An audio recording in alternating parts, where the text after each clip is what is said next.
just say legal vacation no we say men can say Ghana Bar Association so actually me read you about krata no omo atro krata e de akwa Chief Justice say legal vacation no embrabia di woduma e hye a lawyer for searching na omo enko court.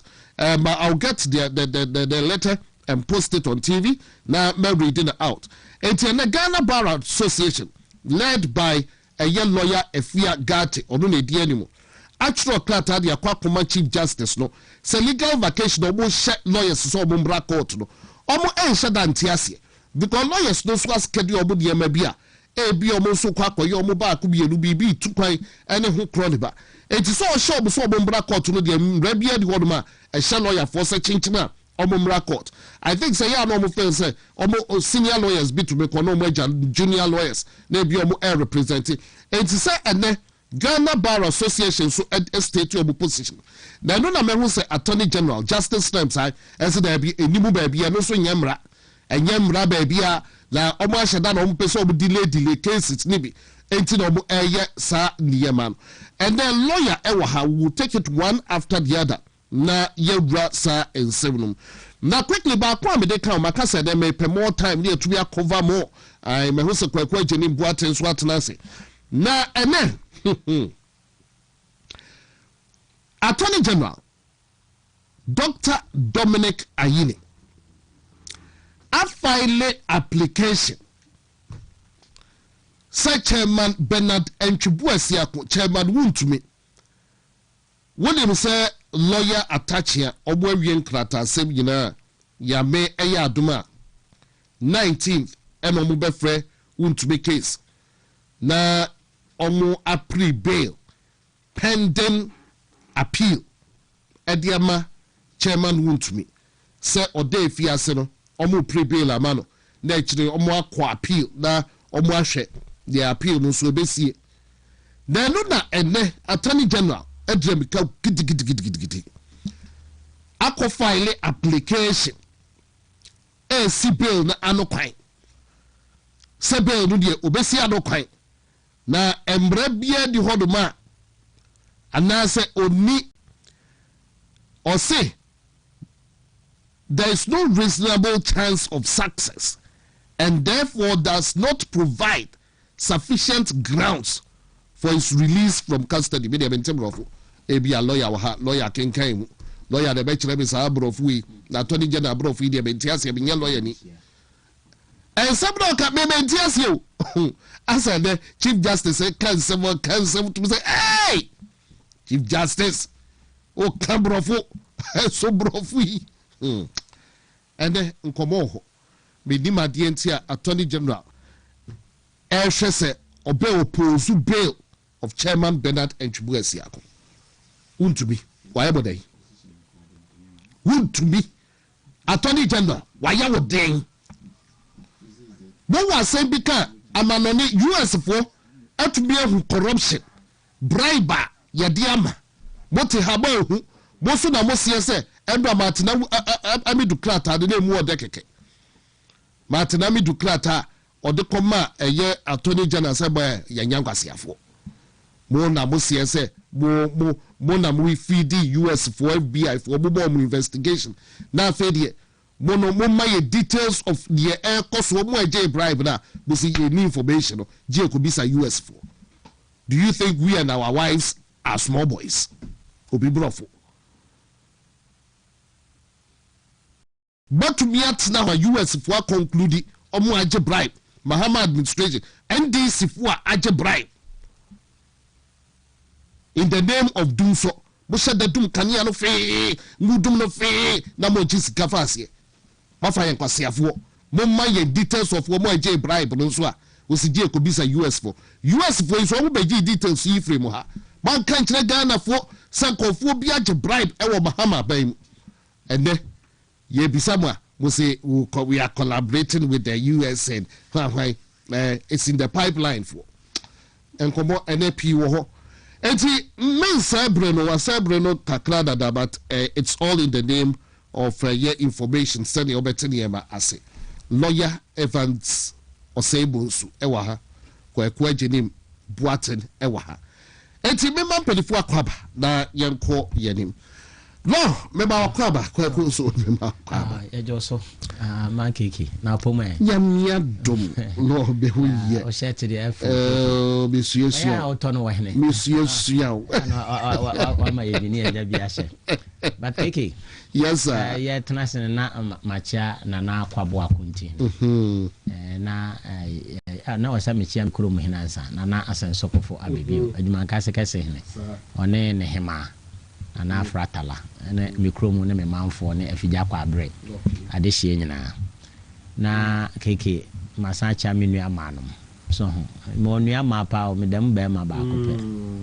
menu ama bi di Eunice Ellen Amelia ha Mavis o mo nyina manko ana medaw mu na keke na ya chiacha ma wontumi ba bi o bia ni asrem kwatenten de amane se don't be bia if you are the kai omo night vigil no DMB office absolutely easy yes na men sembre na mema minu aso achia yo eni onche se de be ya ye nche Kwaku die okay Kwaku mi mu ache okay me na say ubeba na fukuo na atena mama last week na wonse jama onya kuta ontimi antena se mama nchia woni T4 ahwefo na menchia lawyer nso na menchia party 4 wo me constituency atwema Mwabeja South constituency 4 nyina menchia wo na memende idea ni mu memende be ye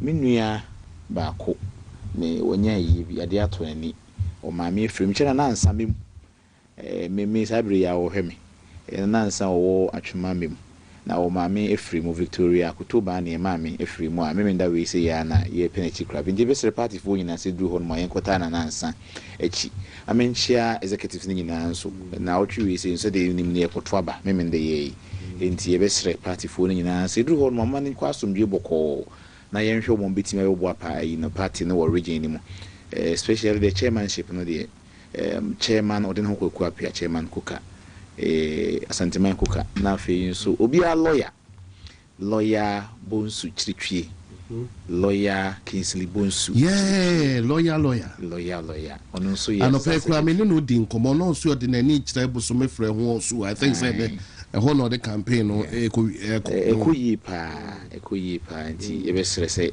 amanfo hwe na me nua ba ko so gina mu den Kwatin Isaac or say Kwatin or treasurer Isaac or say Kwatin last 4 years or by na party 4 years say oh one train kakra na magia in last ti agia anko bi wa okọ na nimu inde me di sa to me nua Kwatin eli so we certified the so accountant I'm afraid chartered accountant we chartered accountant nso why adwuma na che party adwuma no nso we ni me duru we be say party 4 say o monhwe no na o monto abama Kwatin say ye koye nim no de ka ho bia nso e de beba all right quickly we cross over the meda Kwaku ageni mbuate nso ase kire beba ne nche na ya to adwene afa ensem awra ho nso eho but lawyer me mbra won nche ye emuni wen ye by me yemfa chairman won't be there no chance because you know one said the attorney general there say oko block bail pending appeal yeah brofuna ag kano okay me that say your rules no more they permissible attorney general na also file opposition na o kire so on peneso ana obetimi aka say appeal no and raise exceptional circumstances upon betimi akasa but you see any bail pending appeal bia no or kwa I was say exceptional circumstances and san wako but I think say to me lawyers no so we are grounds on the by a raise exceptional circumstances but on no person what say in raise exceptional circumstances yenya sa way free case be a friend versus the Republic I think 1971 I think a chepa Fen versus the Republic FYNN that is Fen versus the Republic enti eno Justice Taylor and a cancer some or say I was say bail be na a bail pending appeal. I'm not talking about a bail near bail pending trial and your bail pending appeal the bail pending trial ne there during time I try or high court no and with me a pre bail and no grounds na the press bail ne different from bail pending appeal bail pending trial no grounds na the pre ni bi ne say one ebia nipa no wo men of substance to stand as sureties for him obenya nipa mema mu akokodurufo ama oma agina ho amanana. The most dominant factor pursuant to section 96(5)(a) whether or not the person will reappear to stand trial. I'd rather say nipa no beba stand the trial no be pending trial na make no enya appeal no enti sa grounds no whether the person is not a flight risk onwane onko baabia eno ni nyina ye be pending trial. Now oba be pending appeal the yenya convict where do wakotum no sa oba bail I was say a raise exceptional circumstances and no court ne can offend versus the republic and the same raise exceptional circumstances are prosecution is to be to make say on peneso because in raise exceptional circumstances na attorney general no na emra ne de e kire ne sa enti no na ode aba say bail na o de aba na in raise exceptional circumstances in the court no amount to. But the issue now is whether or not bail pending appeal na chama wuntumi nkrofo aye no erase exceptional circumstances and say erase exceptional circumstances. Now what are exceptional circumstances or can offend versus the republic? Exceptional circumstances ni bia ubetimi anya ne say first of all ebia na there was strong prospect of what success. That means that prima facie wrong conviction. Let us say in prayer wo hwe sentence na the man na a wrong conviction near the man it ye me say appeal na lawyer attach na say MPP lawyers ne eko ama chama wuntumi no whether or not to say a raise exceptional circumstances ana and watch say exceptional circumstances no ba ko ne say whether or not prima facie there is a wrong conviction. Ejemra prima facie that P has an obvious and strong chance of what succeeding because a major legal or factual error occurred at the trial. A P no what chances say bit me succeed because a bia yehunu say wrong conviction be or factual error it be okay.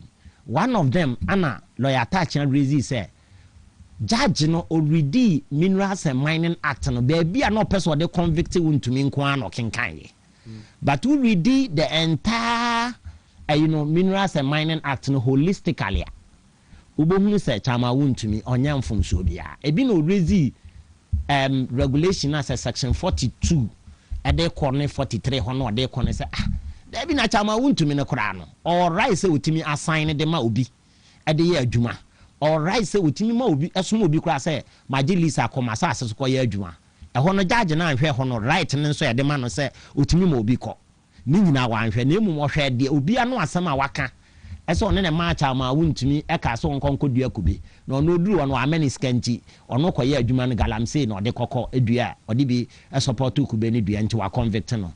Looking at this no a raise surface can say prima facie wrong conviction that P has an obvious and strong chance of succeeding because a major legal or factual error occurred at the trial. In the Hoka say there was an error and from so judge it has a success or chance of what succeeding. In the Hanoya 1. 2 ubetime asamba another sentence severe personal and health reasons. A bit me about say appeal no no more reason say ne ho kra mfa no ana bia o yare bi e wo ho a eno so kire say appeal no likely to succeed because eno so betimi agina to exceptional circumstances ni bi na medema wo no say bia more reason say obo client no yare ne ho mfa no e betimi kra ba say attorney general de affidavit in opposition we buy the lawyers in between can file supplementary affidavit. ABM, no the medical report as attached.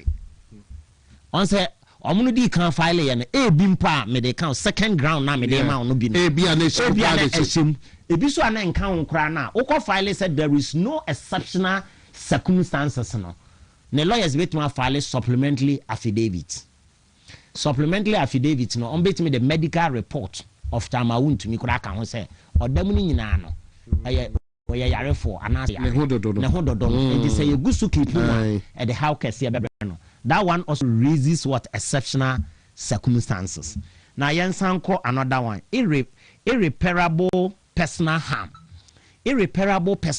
and so exceptional circumstances and also there na me person me kire obi a ye in prison obi a create extreme catastrophic on your part obi odam bia oni ne fa ahodie etutimu se how kese bi yeden ha sa nipa no enti ekobasa ha shepede brand ne se oye prisoner onya kwan ne lawyers eni nkomo ensem no procedure mu sitie bebrebe na wo so kire mu kire ne lawyer but how many times and ya be man ne lawyer no kwan ama na timi akwakohwe ne wo prison ho empo se prison ho no honom no ne lawyer kwakohwe na owo small number of hours bia eno na lawyer no betimi ne na di nkomo and lawyer ne ntimi nko prison ho da bia enti no so ya another grounds are irreparable personal harm ebi betimi di abre no so will be another basis and also defense lawyer na omutwitwaje Tamawu ntumi no omuso betimi raise wo omo grounds of appeal na omo kono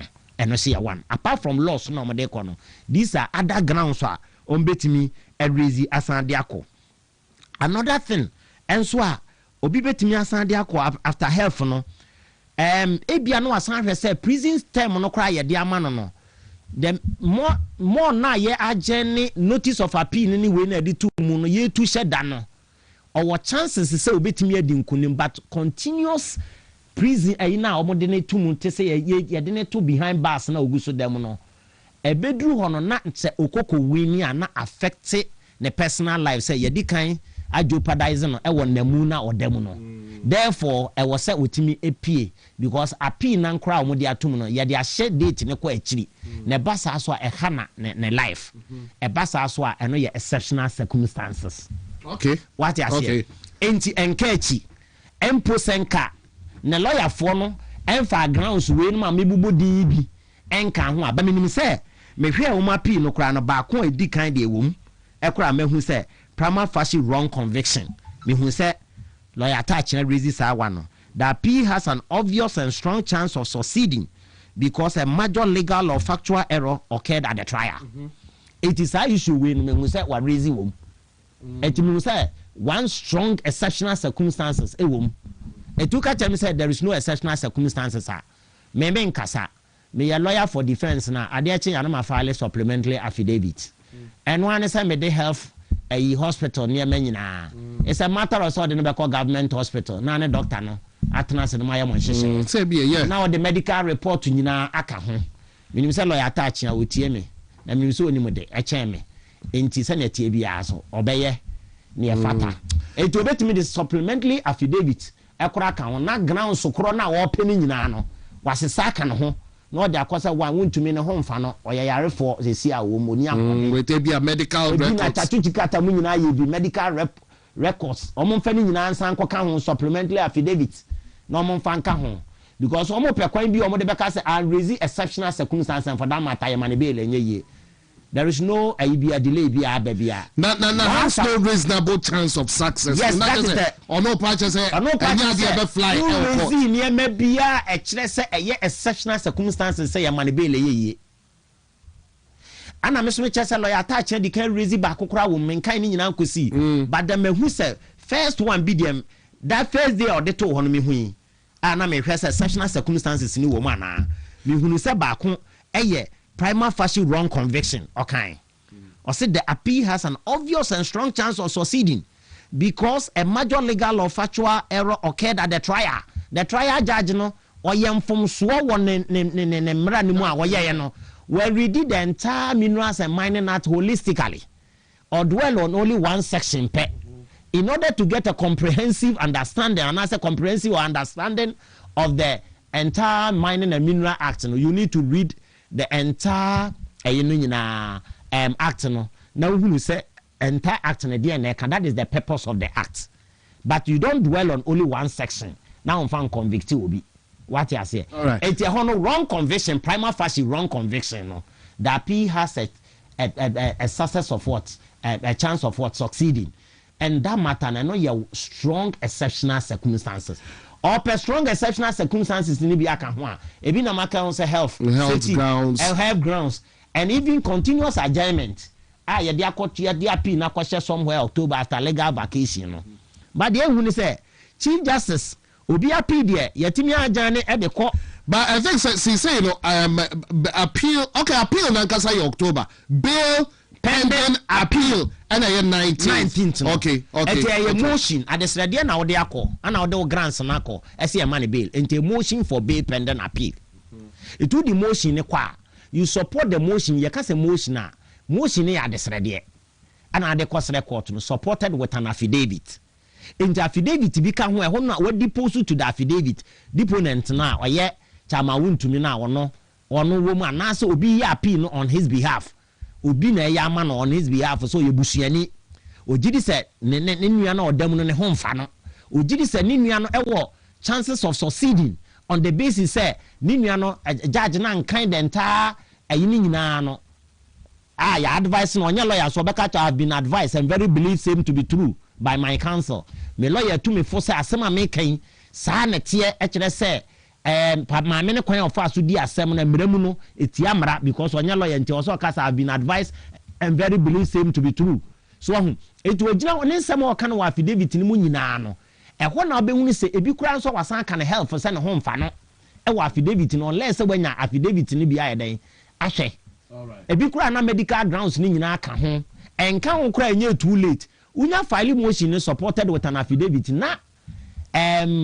you know Ras rem sai so oppose affidavit in opposition then a bit ma file supplementary affidavit ubetimi the supplementary akasa akoka ho say oh was a raise exceptional circumstance one ntumi kwa yarefo anase sabio ne ho mfa no odam nyina ne health no deteriorate now the medical report nyina asa aka ho enka achiro mbetimi asa de aka ho because whether we like it or yes e was so ntumi pie whether we like it or yes e was so ntumi pie. So lawyers no enkoye supplementary affidavit ni nyina bia mu nsanka ho political prisoner because some person me na political prisoner no na oboso nya affidavit ni nsanfa supplementary affidavit so that's now we move we trust the lawyer attaching on that. I know sir but law concluding on this no and with the Attorney General Kano that is he say or no so no we filing crata the court because I know the court will consider near Attorney General Kano. Me initially me lawyer the night thought say it was preempting a court you know say yes it's in order. It will say no will it be considered by a court nana and a secondly ebi abeka bo mu prekono the last time now chire mu bail a year ekoi when the Beko Justice Kokuvite court wodoma e hona ade ekwana jo you say do mo de call appeal hono okay call appeals court e hono okono a kwa kope ode motion ne kope bail ne de amano no but the point is they also want to say on the face of it no obehwe motion na wa file no abehwe no nso de no Attorney General na nso de inti Attorney General ne de no affidavit in opposition oppose to the attaching lawyer attaching no aye no enti on the face of it no and na judge ne baba behwe and justices ne baba behwe no wa say we de ne te saying na on the face of the affidavit no wa say de ne de carry weight ampa raise exceptional circumstances bi ana raise exceptional circumstances bi enti anu no hwemu a omde wo mu ruling betimi abaka akere wo say ebia hwemu no raise exceptional circumstances be ne decline no eno kwa wo right so betimi asan repeat application no asan ko say no wanti omase enti yensan consider obiem eno wo ho anasa on the face of it no betimi ahwe aka say oh bibia ye okay ye hwe no a raise exceptional circumstances anything na make say in the case of Friend versus the Republic sa exceptional circumstances ni na court kan was a case ni I do kind case na kire enema a exceptional circumstances prima facie the conviction is wrong ebi a ohwemu health wise ebi a ohwemu ebi a the judge has on hand to all these things are exceptional circumstances obetimi dia mate lawyer Evans Oseibosu ewaha be share a year chairman Bernard Ntwibu Asiako Edie and Attorney General file processes to oppose a bail and reference a bail application or bail pending appeal and some lawyer attaching at the courts in favor of a chairman want to be an attorney general. Also the crata cause there be bill no there and ya do be pene up no china happening na ditching on tiasie say pardon a chairman won't be a bill because there's no reasonable chance and waka brofo lawyer echre yemuno na Kwaku je ni boatem pacho mema waje wa home kakra wate meba osu sisi ana ebi on this one no any comments how the brother menko ana so the remu na mesa ko lawyer so na yakohwe the Ghana Bar Association ntokwan any Kwaku over to you what you mean to okay me say lawyer aka ni na aka do na very quick one kitwe bi the American say Mr. Party phone na say ye hwe ni a ekoya Yami Friday. Proud to that, no say na me pese obusa one question me na pese me clarify ho. You see, if okoye bail na, obetime seek leave no from the high court no. The odi can convict no aka say o pese o seek leave na nka okọ o de appeal no to mu. Obetime refuse. O pese obetime ama okwan amwakọ. On the other hand, you can even repeat your application for high court or until then you go to appellate court. For the bail, no akwaji bail ne diamano. So it depends. Menim forum as say omo eyako. But ye prayers ne say media dem me hear me park say ne say grounds na wa file say about waka say raise exceptional circumstances no. Me nyanya affidavit ne bi nhwe. But say e bi nyimu a omo starting file supplementary affidavit and some fan copy so. Say the beya won't me be pie aba mate me da se papa nti kwa committee okay then I make can say sa attorney general ne make can say mpu application na say the opposition na wako file e can e be confirm MB for your position e susu say chema won't me a political prisoner na a target or a target for the NDC and until no more yenti we a political persecution what if the chairman want to be femuno a otaye amanyo semu otaye na NDC for the chairman want to be femu e dey ntia enra senra na former attorney general former OSP ni letter no ni open letter and as an epistles no about one thing all care about ahoden a sa ban we e the sumas the same deputy attorney general just the same side say political opponent there yemfa ahoden ni wi ase mra ye call no law school ko so ni na no yemfa mfa no nkotum yemfa ho hare so mfa no nkotum ma yemfa mo wufuro bia ono anko gine mte be ye behwa ma wo chema wontumi adamu show and run a letter is true okay enam se chema wontumi e political opponent there ye share the KT just the same side deputy general say wo sa say mo say sha na hwe so we be jeli no ampani ampa so wo hwe ya hwe ama chema wontumi atum ba say ne ba kro no wa so say ayi di ende da wo man te ho hwe sedinam tamapura sabi what for my secret or my dream according to the high court in the 90 million Ghana cedis. Bo my forms 90 million Ghana cedis. No ni mun kwa be ma form adwuma. Teacher for ya na yo muti fi mo pa adwuma yi. Uni minutes for be ma form adwuma. Uni magenda wa do be timi complete. Obi afa sa sika no edi. Edine ko tu mu a. Wakoya appeal ama attorney general yi na ni ato nchen sese bia bro a wayi inframaboni. So ndi won take kra ama mpani ampa ja na so wonfa no honkodi onko number bia me pa acho attorney general deputy attorney general ni abese chinchin ya chema wontumi ye wo so odam ye ma no kwan ma ne mpie no opposing no chema wontumi omo tu galamse ne adru classroom any police station yachi enyina agenda 111 enyina ho ye tu no ayi wasa sorry asokwa adanse asokwa agenda wa echi clinic ho police station ben school ho e ho no mo ye galamsey bi pa che o mo no so chairman won to me ka so mo ko reclamation mo to ko ye galamsey ana those people no eh sabi chairman won to me na suma o mo say o mo ko reclamation e na o mo so ko ye chairman won to me na there also a signs of chairman won to me o mo wo bosomtwe like bosomtwe ni tris o mo ye galamsey wo ho no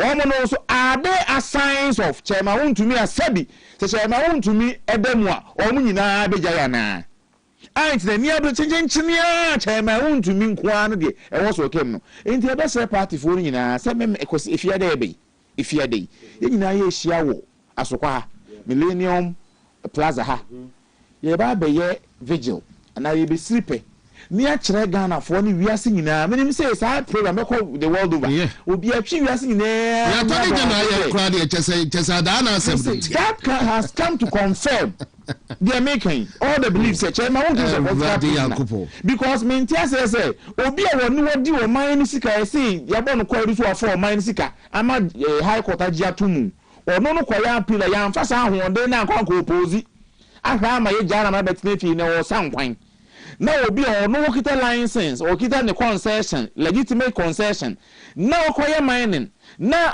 galamsey fo abaso ababe say ne say asini no say license de ma me no share da ho bi ni say wo say me kata so ntima say abo pass obi ko kata so ba ko no ko ye nsemone no no waji tum say sa nsemone na mo sitia na me na me ye ya ono ne ma no e ma ne fa no hu bi na the ono no bon pass on ko ya de pa no ono de ko ye de bone no on mu na ho kire no was when I want this sunti I said them tamaklo you know share that back in kai and I'm opposing ade ye jado court ye jado so for the hunkodi no yini lawyer ni oh dim say ye share that by I am opposing said them tamaklo oh dim so the baba no kwa na nimram say of execute lawyer ni say me boa say you be a convict ya in prison no na court I quit no you know yes we say execution you say execution say concern them doesn't happen a civil case there to legal vacation of my job so unfortunately na system of execution tie nyina mochi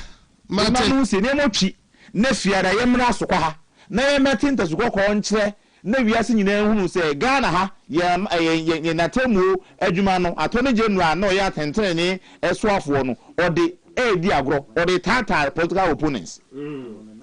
Friday said ye Kwaku Kano ye bekwa ko bompaye asofo nso ebeba ho asofo beba na ye gina ye so afre rade yankopo enka me beka asemi but when ye beba asofo no de keke de mu ni say sa bail application we first of all na bekọ Justice Udre Kwaku Vite no ho on the 19th no Kwaku Vite no sa no mfa no Kwaku yeah Kwaku Vite so sa court no na bekọ for bail na me na here na wanya mo o ma repeat bi awo appeal and you see at times no ehu so betimi refuse application na kra ye kana tiefo atiasia Justice Kwaku Vite and o jeli chairman would to be 20 years application and you know and 19th no obeti bail lawyer attach no be call ni makoye bail no so money bail na you were relieving judge be or honor my bia or better mama no and this when refuse application I just repeat application our court of appeal. Now what Attorney General Ebemu said, wouldn't it influence the thinking of a judge and I hold the Attorney General Obemwa, the wheel of justice shouldn't be at the whims and the caprices of the Attorney General. And the wheel of justice no and ya they be as about the balanced right of the accused and that of the Attorney General. Sana the 1992 Constitution e kan ho ase. Nti accused no want a right. Ana Attorney General want a right. Na sa right ana wo hwe pepepe say the Constitution no aka ho asem. But enye the wheel of justice no o manaye the whims and the caprices arbitrary actions of the Attorney General. Attorney General no hu ene ne ho ayinti na wo de hwe because of ebi a promotion bi nti. Ene ma ebasa na very dangerous. Yeah. Because enka me chief justice ekura na enka me relieving judge for na betna so no hwe application what you say but one say am we unanimous FC court excuse me a lawyer there but say na me can President Mahama na kan the then candidate Mahama or say a court ni nyina unanimous FC and they say the ombu meka no ana court bi dey adwuma there and na metima ka say ebasa want to me one hwan wanya justice ewo ho na man ye very dangerous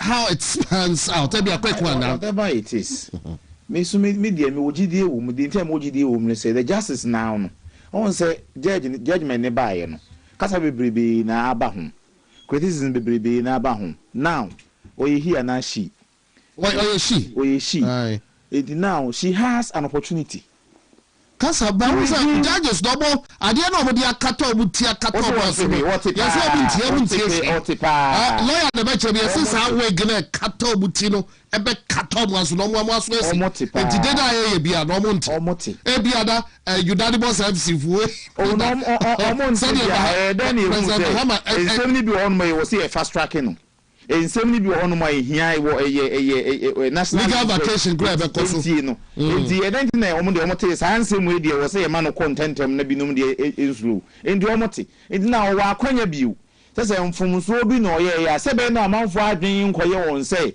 e bia oye boapaye e na sa mfumso ne baaye no o wa akwanya so be redeem ni image yo yahwe amu TV so ene talk Ghana jubadie ena ogusu a wo hwe e bia fe de wachi mu afidi aba beto ado ne Ebnada Ewie Lawyer Evans Osei Bonsu ewa ha together with Kwaku Ejedim Buated Yabako ensabro so entem enti lawyer me brand ye rather other matters muna Kwaku Mesa abawunche lawyer ene Ghana Bar Association Achurokrata edi akwako ma eye Chief Justice na digina efa legal vacation na sabriya ye kasei judge for I wo courts awro na omo ekwa akwaji omo ahome bosome miensa sana echire na eno already without wasting so much time lawyer for bi ehunu say adan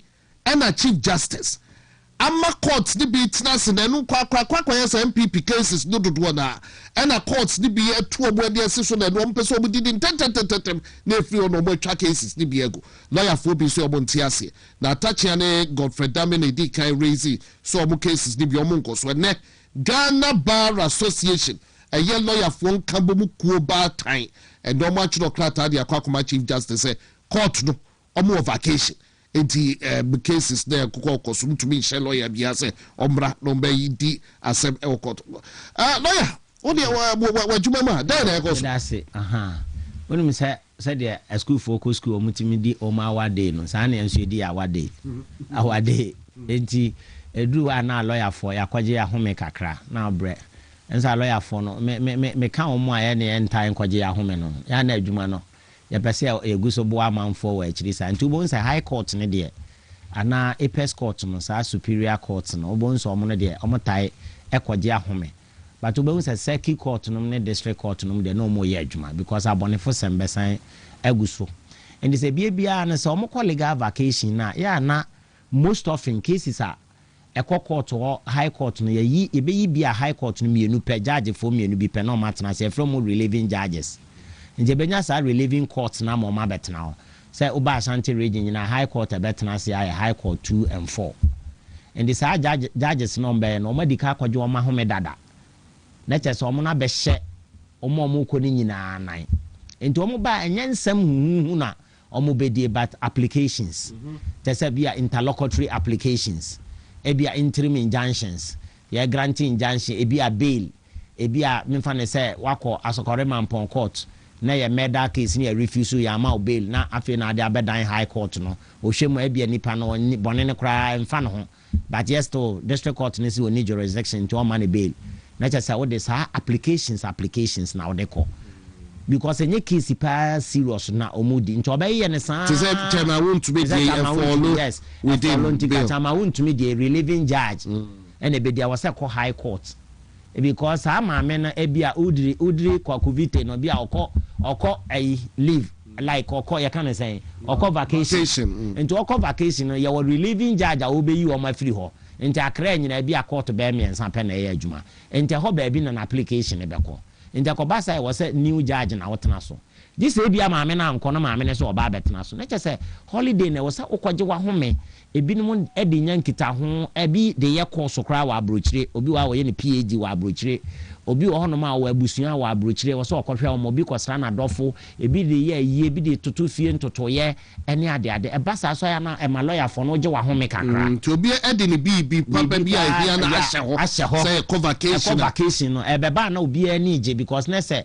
pressure na wo so no eso ate metima ka say me ba ebi a office class mbe ya adwuma metimi nya adaje hwe nipa bebre aha ebi a na say me ko only atasamanso court enra asese na me watafo court ade achi a ebi a na me wo Bremen district court aha e mako ba edabi wo hono ma me wo high court nko abefo me san wo circuit court kan ho me san wo district nipa ba ko obonsa hafe o brebi wo kra the whole day na unidi na wo so san pa no da lawyer bi no ko bi ma wo enti the brebre enti do sabri aja obi wo kra na on health grounds ontimi nya time onko hospital enti do sabri we ya na lawyer for no bi de ko no akohwe na pomudene ene said ya ne ho sitie ene ade ene prostate cancer ne niam bebre na wo enipa bebre so di bebre ko no akohwe na yeja ye de na tundo so no ahwe ne bibia aka mana ode aba sabre no enye me enwanwo ohwe order 79 na me pese me ma wo kan ye kan ho kakra bi order 79 in the absence of any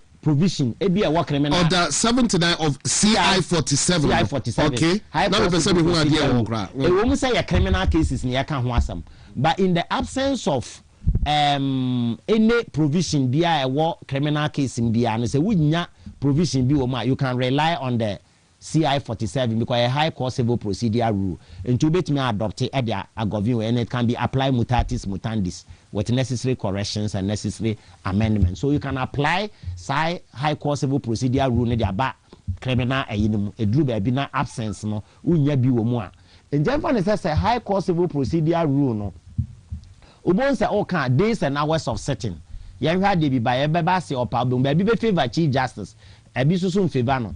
Ubon say subject to clause 1 no Ubon say 79 clause 1 no say subject to the Court Act 1993 Act 45 now as amended the Chief Justice may appoint any day including vacation for the hearing of cause or matters as circumstances require. Into obe point court ni bi amana tenase as circumstances require. And no be na me dem ma say relieving judges mienu high court 2 and high court 4 ubon say Justice Razak obetena say high court 4 another judge bi so be betena say high court 2 vacation mu nyina omo na ebe ya adwuma for boso mensa judges ni nyina high court 1 high court 2 high court 3 high court 4 sa kopem ben 9 or 10 ne ade 12 omo nyina ko omo kojo ma home now yato nti o kan to aso at clause 2 no say the sittings of the court shall be for such hours as the Chief Justice shall direct. So sittings ni nyina no Chief Justice na be direct say anase say no mon fantanase. Now yanko yanimo ubonso say subject to the special arrangement for any particular day, the business of the day shall be taken as nearly as circumstances permit in the following order. 1. At the commencement of the sitting, judgment shall be delivered in the matter standing over for the purpose. The matter be ohonoma there was also my judgment or baba sa judgment and the judge chrono. Motion shall be taken in the order in which they stand in the motion list. Most of them motions be pending appeal. Sa me kra me oba kwa me de be ko high court me kwa sokore mampon murder case but nipa no ko hokekania ya che ne se wakokum nipa okonum cigarette and obi awu ho ne ya che no me kwa ya court na ama me bail enti me file akọ high court na ma kwaji bail ni bi di ama no enti ano so want motions yanko the cause or matters on the cause list shall then be called on in their order unless the court sees fit to vary the order. Into when the near office hours na haka krebi. The offices of the court shall, subject to sub 2, be open to the public. There's OBI offices now on every day of the year for such hours as the Chief Justice shall direct. To me say motions, so except as otherwise directed by the Chief Justice, the offices of the court shall be closed on Saturdays, Sundays, and public holidays. Public holidays ne Sundays will be close to court in our offices by emerald vacation. So over order 79 rule 4 now say subject to Rule 1.1, the following period shall be observed in the High Court. Now, as vacations, the following period shall be observed in the High Court as vacations. A, the period commencing on the Tuesday immediately following Easter Monday. The period commencing starting from Tuesday immediately following Easter Monday in each year and ending on Friday immediately following.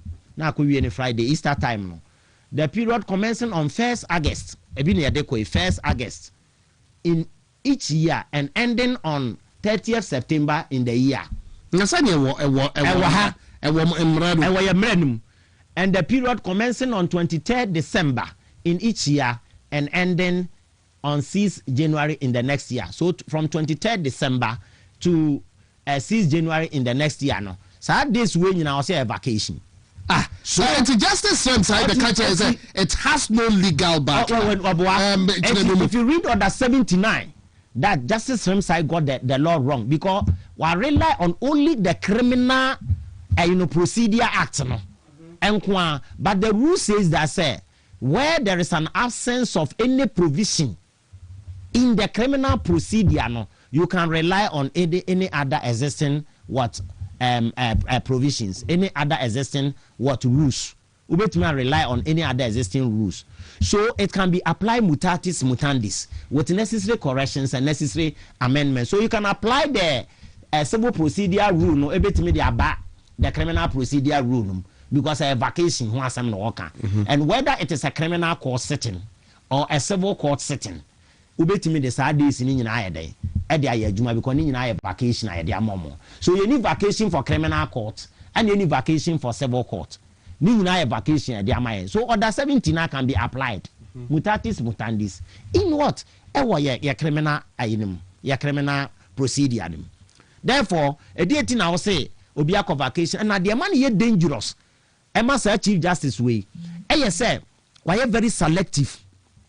And that is the most dangerous aspect of it. There are other pending cases. Numerous I go court. And now MPP 4 cases in Kwa, there was a letter say yam fine 9 4 days and was a court to be said. Or Dana dia mom no munyi no mumua. Ebasa aye selective justice. And nebasa na emani dangerous. Obeka say Sadi we be no modest omoka say Mami Chief Justice Tokuno. Yes. Omoka say wama court to be atena say e di asem nti omo no by remove no esaki if you was a stated misbehavior. E Mami gina wa fidie so can say the word stated is an adjective phrase and it qualifies a noun misbehavior. So every offense be abeka say misbehavior bia no. The framers of the 1992 Constitution no omo nyankwase afo enu nti no omo di stated the kind misbehavior no. That means that every offense misbehavior it must be stated in our written laws.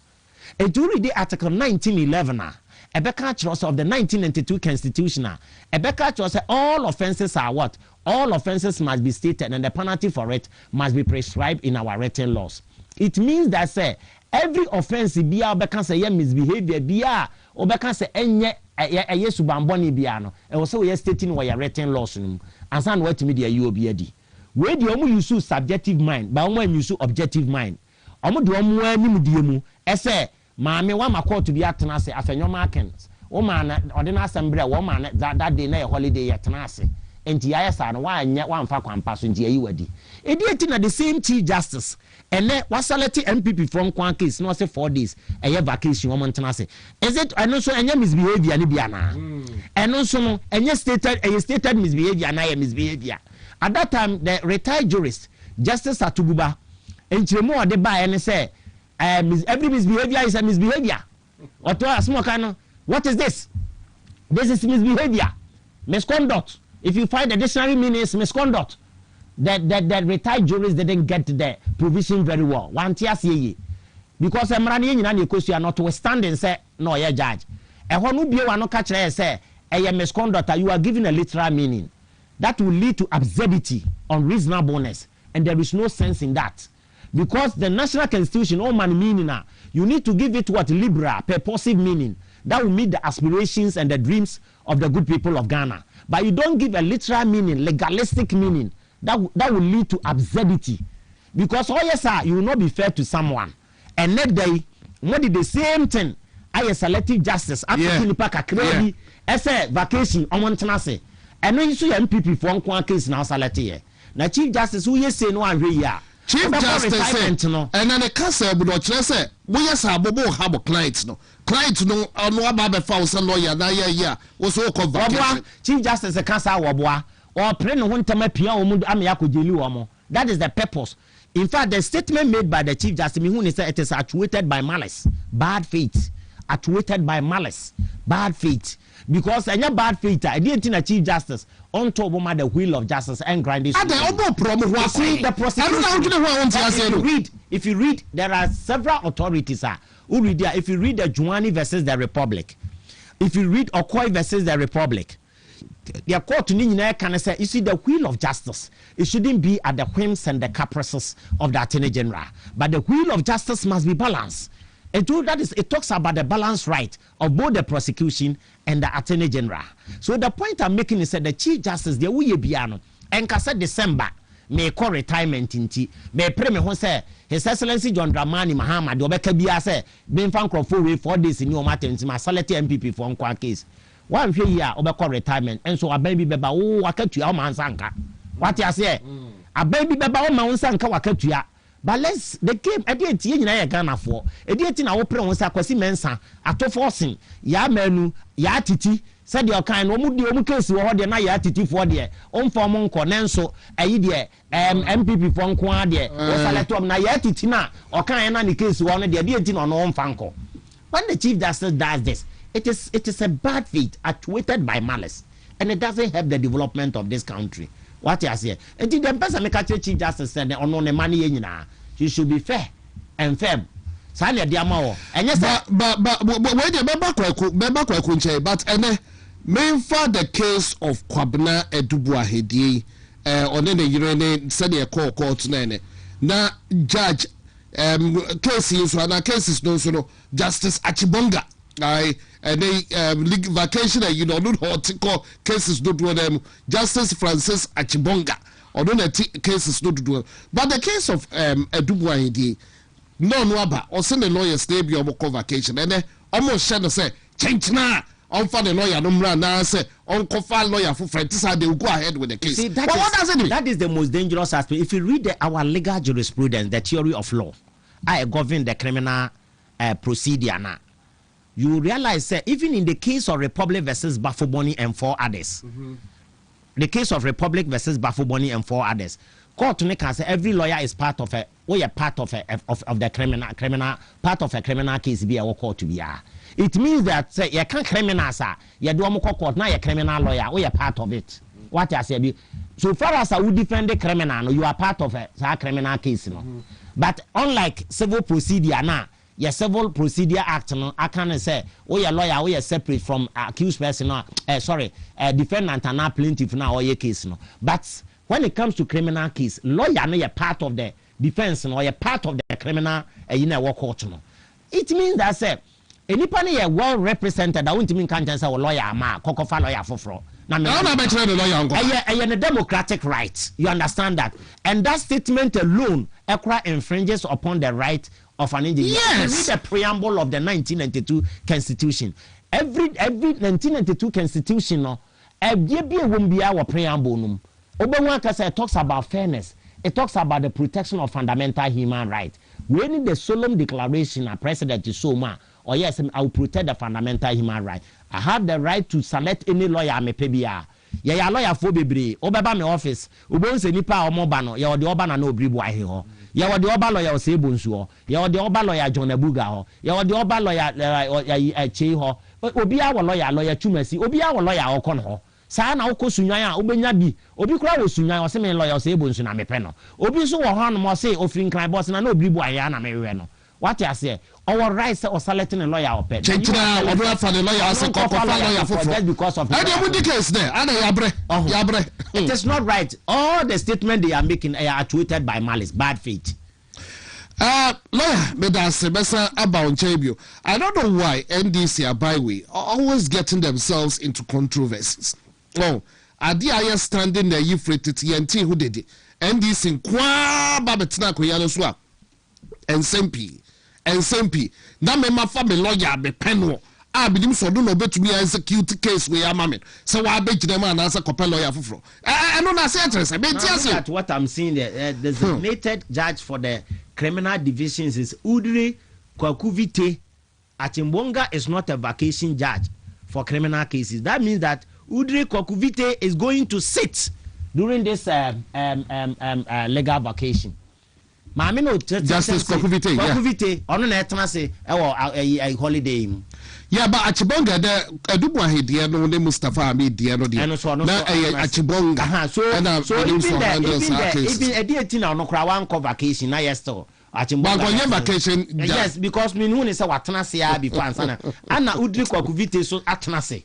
So you can see yes, so you can see that and the other special cases video. Yes. Kwaku Vite convocation why? You can see the agenda of the government. Aban one with the oil no ebasa na one say the oil no aye krokro de jon I say. And I to me say Kwaku Vite is on convocation. How betimi asere? That's Kwaku Vite.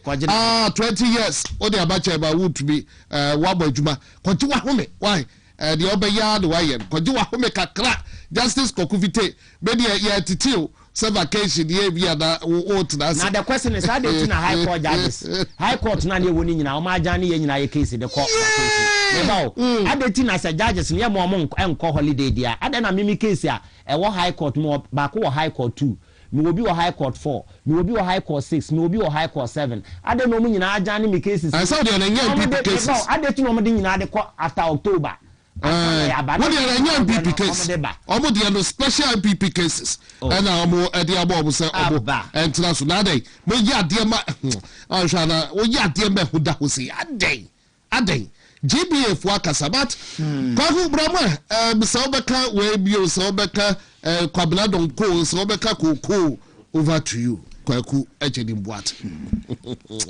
A minor more, yay! Okay, Medasi. Meka wika crabby. Na Nina said the maker na say near my echoes, you know. It comes to reef and force, and I say, be share somewhere a canon, none fiada. And people him say a demonstration. Was it a Thursday, right? And nano Yawada. Equal demonstration, equal teen to Sukoko, Nasty who mountain so ye echere. At the tree we are Senegana. Nina say, and never be coswa by a my moi. Emma eto 2 yen democracy, and Kevin can be a memo no assy. Na Kyeremanteng can be a memo no Nina so ni bi the pillars and also the features of democracy ni bi a independent and impartial judiciary.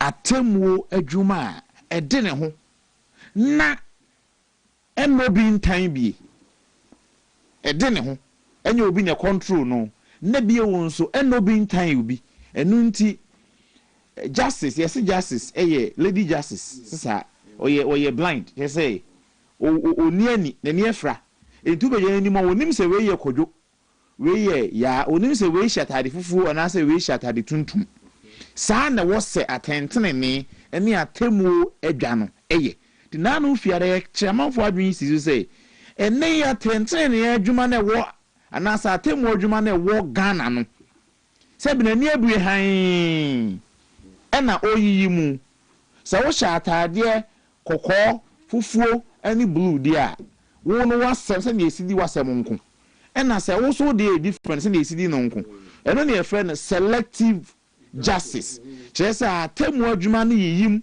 se na esibu obi asem nko di obi asem nko ena se na esidi bi de enko na so nka atemu adwuma no enka ni kwan se hu obi a that is enu ne e kan ye mra na say all persons shall be equal before the law. Ebasa, every criminal be announced, every person accused of a crime. Well, Babaka, I brought your lawyer, don't see there. Yes, I had here. Some are more equal than others. And Ebasa, obi a day criminal offense. Abonu bia no must be treated the same way, the same process. No one said the lawyer king. Minya kwanya ko high court 4. Justice Razak Honano. That day, no one day, murder cases, a friend that day, no court, no, midi hobe 2 hours. That 2 hours, a murder case, a friend, a base 5. And do you two say, some murder cases, no, almost abusian for Nipan, almost share or monqua, and number would dear quansono, or abusian for the moon pattern telling my own. Are they not seeking justice for their dead family members, the victims? Ain't he? Would you think say, you are quenya say, provocation, ye dear someone, or no so think ye dear someone, or housema, or no for no yat and training and comes from common pana. Who be say, dear some say, and I see, Nipa, whom one bush and be a dear some nama, or more knuckle to my nasa, or no more, and as a woman yahome. Nkansah sabi almost ebusuani ne saman da obeda but omo de ya neglect eno de hardwin sabra me no ka say nso obi a defraud obi the same court ho na bi high court obi a defraud obi be say sika twitwi de be na yi na dwotere nyina akora ahye eni ba kode ne nsa egu ne ti o hwe ni mu say ye be di asem na nipa kro ne ya twe na so ama wonya atentene ana say ebe man restitution ebi ebe jenis ni bibi di ama na koma ato ne yam say nipa no chief justice say nipa doesn't matter na mom wonom a womo ye political opponent to the current government abeye otiswe sabi ni opponent ni opposition for omo ni nya adwen no a omo bedi aban dada no mu adwuma bie no womo no de kwadu a edi abo womo no special and one sermon to say, a being see Ghana da. Ah, Sansem no say, I'm very near Ghana bebo, Ghana beshi. Se Sansem ni Mirika so, ah, ma, yan for manko gumwa. Said the name is for Tiabontin or Mukai, don't begum no. Say, I'm wa by now, my yan for any pananko gumwa Ghana beshi, and nunti. I should have dedicated judges, been so one trans no money in 10 so. But ye wo, Kasami no, Ebi. Ewo aseni mu anase mra ens kasemu no you say justice hurried is justice buried and atemi criminal no justice system no yedi obi fa ahudie ho asem o eyo obi liberty eyo obi fa ahudie ho asem enti udi mirika sabi o sie adanse a betini amani panade ne ho eno wo ka gu amenam ama nipa no waje ne fa ho de afiri ne nsem enti se ye wo ade bi e wo sanke ye to ye bo ase ye wa asenie bi a e wo se ye to ye bo ase hwehwe mu hunu se ampani ampa nipa no wodi fo ansa na kotomu a enka ye criminal matters eno wo se hwehwe because nipa no di fo a bi ukọ other jurisprudence you say it is better to let first a guilty person go than to imprison or to punish an innocent person. Lawyer wa ebe yese ubema obi a odi fo akọ since odi obi di bem ebetum e kwa be betum fa so di obi odi bem atum ne se obema asenie no akọ hare so intentem ase adwempo bi wo hodada se we no me Nkansah na tie me ni chief justice na dwemu de nanso so se obi tie kire no hwete de ekoyi a na dwe I say there is a predetermined end. I say we be on my crash shadada. Enti let's do something to represent something. Enti ye masem no nkoso. Se be betima ko duru saa ewie na he sha to no hontem. Na ye de omo judgment ama wo mo. Me nyini me pese I would want to believe say yes ha na tie. Me pese pa say metimi anya chief justice mugidie say enye saa nanso so se metimi anya ne mugidie na Ghana fo nyina anya ne mugidie nso a ejina na monwa otu na me kan bibi ewo social media say see free so eko ayi lawyer Samson Ladi ayene ne o twa bibi afasa ade we say ye I think I read it. Ensida inti wiase nyina no ye de mra any conventions any bu wiase amemu bibia no ye de mra bia hye and na conventions we on my nyamra de na so ye tell yes ade ba ade a ye ni ntoaso bre ano bra no na aka ho na be ye mra enti aseniye mu any bia no we use rules and conventions enti legal vacation no dada no say na ho nsensem tide dada nyina no say na ya na ho nsem tie fe de ye dane no aso no krese legal vacation in nduru honom no a ensem a ye die na etimi ka kire obi say lawyer na e ma wo nko chinchin abra court lawyers force to come to court dada san net ya na say na e ma wo nkwan lawyer for do nyina kasa na say duru sa abre we say no a ensem no eye said the lawyer king motions applications via bill no those kind of stuff na enti ampanyimfo no kra no nko no masoma junior lawyers no on this issue said the lawyer can attach your class about out or say who the woman to bring your mushe a legal vacation for lawyers and to said the lawyer actually na case be a dendam a year be emergency na marketing kitimi the hard head criminal cases said the lawyer can attach your mono be to bring now e me nwan say no ma kwatura man say obo vacation e me nwan so say as a chief justice any a lawyer for no e din sa woso just what tears you e me nwan say no mu din sa woso because the lawyers are officers of the court too. A woman say be a private legal practitioner, but a mremo she lawyer for no a court to no so my phobia. Only a court, they are stakeholders in the court. And you want to mean Nkansah say, court or judge or lawyer na makra brabe kawasem. Kawasem in what are you Yanti be the chief justice. Yanti be that. And one naka krabi.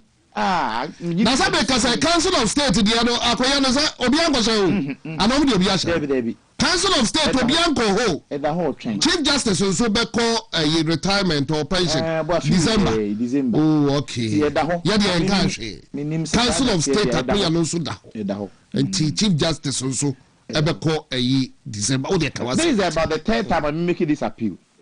Say it doesn't matter mfa ho ne kwan ya ofa so obaye Chief Justice any insusu e wa manfo trim fa ho kwan ofa so obaye no nanso so wa kwanya so obe prove yen no wrong ye na yenini mu gidie no obe prove ye wrong say the SNS ko dey seems say o ye prove ye right about 70% or prove ye about 70% but 30% na aka na ka bosume menu ana miensa ana se bosume be enum no akọ pension oncha ase anye bibi na at least onye legacy bi ento say ewomu oba na nye kwan ofa so oba na amanfo mpene so na asa amanfo su se nye kwampa nenso so na dwuma no de otimi yewe ne yemfa nkai no anye sa edin a wo gya ho ato ho no hwe na anye de ye betimi aka ya papa uko UK fo na lawyer fo ye kasa omutimi bo ajaji fo bi no mu a omodi di ansam ewo yi e de kan ansam titi ho no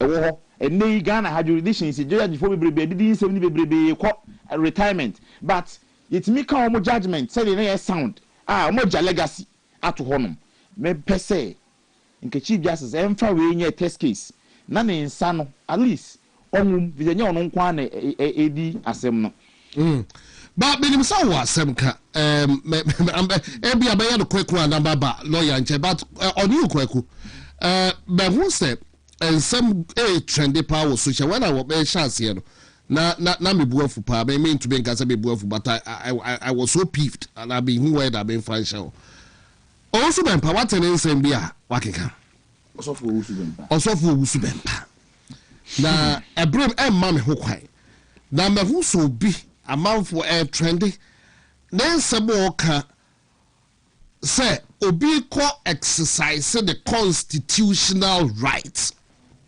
Sebia 2028 obeto aba ama NPP no osofo usu bempa ese obeka exercise pa no and the who pedifo bidia yobu bisa say does the law on causing fear and panic still apply and e bring my ho kwan bring e buy ho kwan but you need to hear the tape.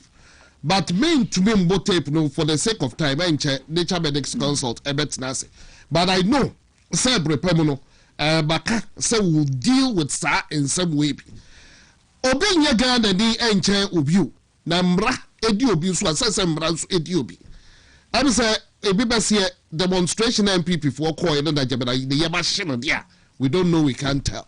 But when you can now I think maybe purpose they have to deal with this another time. But when you can nature makes for everybody to the kawasem. Now we no matter time mama we say last week and I say be to just say 2015 me kitu abi ka dum so ne komna donko no ne yi no mu kesi no bi. Sa abra me ne o ka say CIA ka say ye wo mabunu tifia wo mo pa adwuma ye Ghana Statistical Services any IMF actually say unemployment economy nipa tifia wo mu ne adwuma ye economy within the last 18 months and this better na so yi essence say the ombeto no and now me ne wo ka say teacher for a imagine tete awie a wo pa akonya akoye adwuma ye share wo mbo say free be automatic posting be ba no omo tifi omo enya nko adwuma enya adwuma nyai nurse for be 60,000 na tifi omo ni adwuma ye enti se obi fa aban sika anaso obi emo man ne boka na ka mehwe ani mu se sade ahohere ne ne den ya ye de tata political opponent no se nipa ne ba ebetodwa na se friyen no so ya ban mu a amkira aban ya wotisui enya meme nka ho bi wa me de ka ya akasa se ye yenso ye hu nipa aban ya wote so hu nipa wo so de sa ahoden no ase de wo de kɔ wo opponent so no kɔ so bie se abetodwa se time a na no 2015 a ye da dum so mu ema asafofo ema ne mema eton fish ho omo nam opro omo bo katwitwiri die na ayifo bank fo tata wo mo no sa bre no ne se ye enipa binum create loot and share according to Justice Doche of Peace Supreme Court na se ni bia enso kan da sem na oh okay create loot and share just jet na sam say create loot and share NDC for say na 2015 dum so na ye komwa ye boka e ma ni pewo doctor for the nurse for the torchlight e na ye operation e ma ni pewo operation table so no na say e the amount for so enye sika enu nti na say omkosen san take or pay agreement ebrebe e ma ye ka twitwiri die e beto Ghana for so a na kufu ado bae na Ghana ye kon ebu no ene abeto dwa say that time one of my power ministry ho minister no ka ho bi yabo ni din was asem ye ni mu ama is technical advisor ka ho bi e ma bi o ministry ho no so ministry of power girls o mo so ka ho bi ansa na ni pe bi no ma o mo tu kwan ko amano ne Turkey ekodi saade ne ho dwuma no saade we say ye pa ye mre oni ye hu no saade mi wo bosu say wo pa nka wo mre no wo hu no nti atone general sa o manfo sika na wo bo ho ban de a ni pe bi no ma Ghana bo ka twitwiri die asa sika ebetimi na papa ya ma Ghana ebetimi aboa factories ebetimi aboa hospitals e den ye ya afa ho akara no atum and now me ne wo ka say it is alleged say gold board ni pe bi no mo di gold board sika ebudichi ebi ye 200 million Ghana cedis ebi ye 120 million Ghana cedis ka bomwa more than 300 million Ghana cedis and what is the Attorney General and the Ghana Police government do about na say e yomo busuafo ntia na say omo no e yomo ayifo ntia say sika ameka ho asemu say on na ne basika dada ni mu a mintimi modin e wa ha just imagine mrantie ne mabunu betimi afa omo adwuma e wa ha betu omo ka but a buying say you know the enfan ho na emom political opponents and obetata wo mo a me de ma no si na maka kire wo mo no say de ponko ni bodua anka ne nsem no anka ne to no nya de beka konfo nsem ne mra bia ne sabia e koso asenie bia ye die bia na judge for ne lawyer for kan say president whatever judgment bia be koso appeals court any Supreme Court bia no it is binding on the High Court mebua appeals court they are binding on no Supreme Court they no mutimi di party but no kwa it is treated normally as binding enti esa e twa to so de obi afa so bia obi anso be fa so bi say it me see dia ho so di asam obi akodam a enche so a saa de no ye said that obi obefa so bia no so obi so befa so bi Mate Kwaku ejade buate I don't know so soon time up yes sorry jumedie no so but Obias and David test to say Reverend Owusu Bempa. Who say I still can't let go. Reverend Owusu Bempa or Prophet Owusu Bempa utumi esi obi hina and Kodwane sofu bako. Me uncle Pansu no Reverend Charles Owusu. A very good evening to you, Reverend Charles Owusu. Oh yes, sofu one sorry. Or contest. Ewon Nkansah North. Reverend Owusu Bempa. Obi sinka utumi si hina and ka wa sofu one back. Why then we see the hina? I want Nkansah North because you have the supernatural powers. But Lucy, me am a chance. Lucy on Nkansah. Lawyer, every away the seconds. Oh, yeah, the class 50. Okay. What I will say is, you see, the law talks about, I say, you bet me, the wheel of justice must grind slowly, and it shall surely come out towards its judgment. But the balanced right is what the 1992 Constitution talks about. So we should balance the right of the accused with that of the prosecution. The wheel of justice shouldn't be at the whims and the caprices of the Attorney General. I am Pepe and Yajumaden, Justice will prevail. Okay, Mate. Yeah, T-shirt too. The details no big word about Amomo. Lawyer, sorry, Kwaku Buate, so sorry, Sansula Felix, and so Etnase. For a year nature medics consult. Opening Mema Kwaba.